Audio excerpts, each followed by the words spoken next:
বিদেশ দেশে থাকতে কি মনে সোজা করতাম যে বিদেশ মনে হয় গেলে বিমানে উঠলে মনে হয় 40-50 হাজার টাকা। আসলে না রে ভাই, বিদেশ খুব কষ্টের জায়গা। আমার লাইফের কষ্ট শুরুই যখন আমি পাসপোর্ট বানাতে যাই, তখন থেকেই আমার কষ্ট শুরু। পাসপোর্ট বানাতে যাই কত ঘোরাঘুরি, তা কাজ হয় না। তারপরে আল্লাহ আল্লাহ আল্লাহ বিল্লাহ করতে করতে হয়ে গেল বিদেশ আসলাম, দালালে ফাপ পরে পরে আইলাম। দালালে কত কথা কইলো যে আরে ভাবতাম যে মনে হয় তলে দালালে দালালে যা করছে এটাই মনে হয় বাস্তব। মনে হয় ইনকাম আছে, প্রচুর ইনকাম আছে। আসলে ইনকাম বলতে কিচ্ছু নাই বিদেশ ভাই, এই চৌধুরীরা আগের মতন নাই। এখন আপনার দালালরা কত কথা বলবে, বিদেশে আসার পর আপনি বুঝবেন।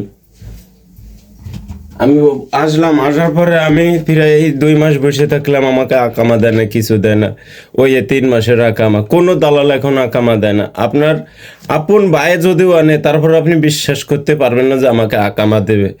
এরপরে আমি এই সৌদি আরব পাশে প্রায় 7টা-8টা বিভাগে আমি বেড়াইছি। আসলেও কাজ আছে, টাকা দেয় না। সৌদি আরবে এতটাই খারাপ যে কাজ আছে, টাকা দেয় না। সৌদি আরবে মানুষই একটা জিনিসের জন্য ভালোবাসে, সেটা হচ্ছিল মক্কা মদিনার জন্য সৌদি আরবকে ভালোবাসে।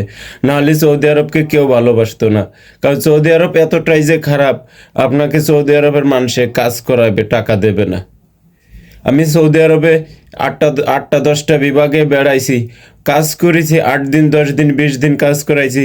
অথচ 10টা টাকা করে যে দেবে, যে না ওর নতুন ঢুকাইছি ওরে 20টা টাকা দিই, ও পকেট খরচ দিয়ে চলবে, তাও দেয় না। আমি এই সৌদি আরব 8টা-10টা বিভাগে বেড়াই, কোথাও যাই আমি কাজ ঠিক মতন পাই নাই। লাস্টে এখানে এসে একটা কাজ পাইছি, যাক মোটামুটি আল্লাহ দিলে পরে আমার নিজের পেট আমি চালাইতে পারতেছি, আলহামদুলিল্লাহ।